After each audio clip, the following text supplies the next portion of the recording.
লামাহাটার ইতিহাস 1959 সালের তিব্বতী বিদ্রোহের সাথে সম্পর্কিত, যা 1960-এর দশকের গোড়ার দিকে পালিয়ে আসা তিব্বতী সন্ন্যাসীদের আশ্রয়স্থান হিসেবে গ্রামটি প্রতিষ্ঠিত হয়।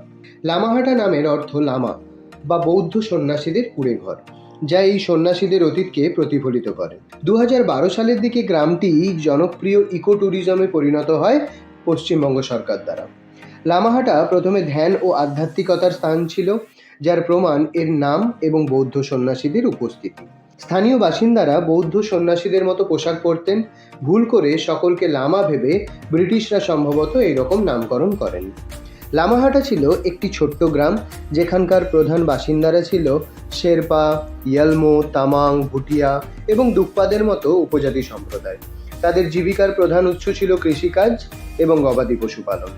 এই লামাহাটায় সুন্দরভাবে সাজানো বাগান, পাইন বন, একটি পবিত্র পুকুর, প্রার্থনা পতাকা ইত্যাদি দেখার স্থান রয়েছে।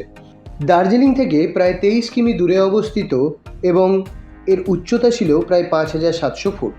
লামাহাটা দার্জিলিং কালিম্পং রাজ্য মহাসড়ক দ্বারা সংযুক্ত। গ্রামটি তার শান্ত পরিবেশ ধরে রেখেছে এর প্রাকৃতিক সৌন্দর্য এবং যত্ন সহকারে রক্ষণাবেক্ষণ করা বাগান এবং কৃত্রিম কাঠামোর সংমিশ্রণে। দার্জিলিংয়ের কাছে অবস্থিত এই লামাহাটা থেকে কাঞ্চনজঙ্ঘা পর্বতমালা এবং তিস্তা উপত্যকার মনোরম দৃশ্য দেখা যায়। দর্শনার্থীরা প্রকৃতির পথ ধরে হাঁটতে পারেন, ইকো পার্ক পরিদর্শন করতে পারেন এবং জায়গাটির আধ্যাত্মিক পরিবেশও উপভোগ করতে পারেন।